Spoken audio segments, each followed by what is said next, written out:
जय मसीह की। प्रिय भाइयों और बहनों, क्या आपने कभी अपने जीवन में यह अनुभव किया है कि आपके दिल के भीतर कोई आवाज़ आपसे बात कर रही है? कभी आपको किसी काम के लिए रोकती है, कभी किसी दिशा में आगे बढ़ने के लिए प्रेरित करती है। तब हमारे मन में यह सवाल उठता है, क्या यह मेरी अपनी सोच है? क्या यह मेरे मन की आवाज़ है? या सच में यह पवित्र आत्मा की आवाज़ है? प्रिय भाइयों और बहनों, ईसाई जीवन का सबसे बड़ा रहस्य यही है। हम कैसे जानें कि पवित्र आत्मा हमसे बात कर रहा है? बाइबल कहती है, मेरी भेड़ें मेरी आवाज़ को पहचानती हैं। यूहन्ना 10:27। यदि हम सच में प्रभु यीशु से जुड़े हैं तो हम उसकी आवाज़ को पहचान सकते हैं। ये केवल जिज्ञासा नहीं है, यह हमारी आत्मिक यात्रा की शुरुआत है। आज हम 4 तरीकों को समझेंगे जिनके द्वारा पवित्र आत्मा हमसे बात करता है। पहला तरीका, परमेश्वर के वचन के द्वारा पवित्र आत्मा हमसे सबसे पहले बाइबल के द्वारा बात करता है। बाइबल कोई साधारण पुस्तक नहीं है, यह जीवित वचन है। जब आप बाइबल पढ़ते हैं तो केवल शब्द नहीं पढ़ते, बल्कि पवित्र आत्मा आपके हृदय में बोलता है। कई बार हम किसी परेशानी में होते हैं और अचानक कोई एक पद हमारे सामने आ जाता है। यह संयोग नहीं होता। जैसे जब आप निराश हों और भजन संहिता 23 खुल जाए, यहोवा मेरा चरवाहा है, मुझे कुछ घटी न होगी। ये परमेश्वर का यह कहना है, डरो मत, मैं तेरे साथ हूँ। कैसे पहचाने?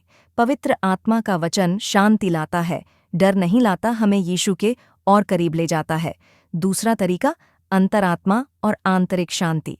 हर मनुष्य के भीतर एक आवाज़ होती है जिसे हम अंतरात्मा कहते हैं। जब हम यीशु मसीह को स्वीकार करते हैं तो पवित्र आत्मा हमारी अंतरात्मा को संवेदनशील बना देता है। बाइबल कहती है, मसीह की शांति तुम्हारे हृदयों में राज्य करे। कई बार बाहर से सब कुछ सही लगता है, लेकिन दिल में शांति नहीं होती। यह बेचैनी एक चेतावनी होती है, रुको, यह सही रास्ता नहीं है। और कभी-कभी परिस्थितियां कठिन होती हैं, लोग विरोध करते हैं, लेकिन दिल में गहरी शांति होती है। यह पवित्र आत्मा की स्वीकृति होती है। याद रखें, बेचैनी जिससे चेतावनी, शांति जिससे परमेश्वर की इच्छा।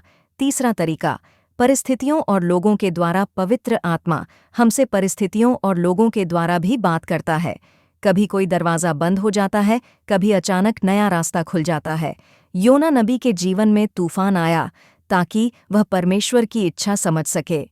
पौलुस प्रेरित के जीवन में बंद दरवाज़ों के द्वारा नई दिशा मिली। कभी कोई व्यक्ति बिना कुछ जाने ऐसा वचन कह देता है जो सीधे हमारे हृदय को छू जाता है। ये केवल इंसान की बात नहीं होती, ये पवित्र आत्मा का संदेश हो सकता है। कैसे पहचानें? हर परिस्थिति और हर बात को प्रार्थना और बाइबल से परखें। चौथा तरीका, धीमी और कोमल आवाज़। पवित्र आत्मा की सबसे सुंदर आवाज़ धीमी और कोमल होती है। एलियाह नबी ने आंधी, भूकंप और आग देखी, लेकिन परमेश्वर उन सब में नहीं था। अंत में एक धीमी और शांत आवाज़ आई, और वही परमेश्वर की आवाज़ थी। आज भी पवित्र आत्मा हमारे दिल में इसी तरह बोलता है। कभी अचानक मन में आता है, इस व्यक्ति के लिए प्रार्थना करो, इससे दूर रहो, किसी की मदद करो। यह केवल विचार नहीं, यह आत्मा की प्रेरणा होती है। कैसे पहचानें? यह आवाज़ शांति लाती है, डर या दबाव नहीं लाती, प्रेम और भलाई की ओर ले जाती है।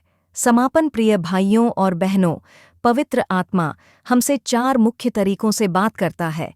परमेश्वर के वचन से, अंतरात्मा और शांति से, परिस्थितियों और लोगों से, धीमी और कोमल आवाज़ से। परमेश्वर आज भी बोल रहा है।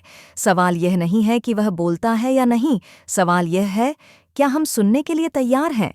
यदि हम प्रार्थना में समय बिताएं, बाइबल पढ़ें और अपने हृदय को शांत रखें, तो हम निश्चित रूप से पवित्र आत्मा की आवाज़ पहचान पाएंगे। प्रभु आपको आशीष दे।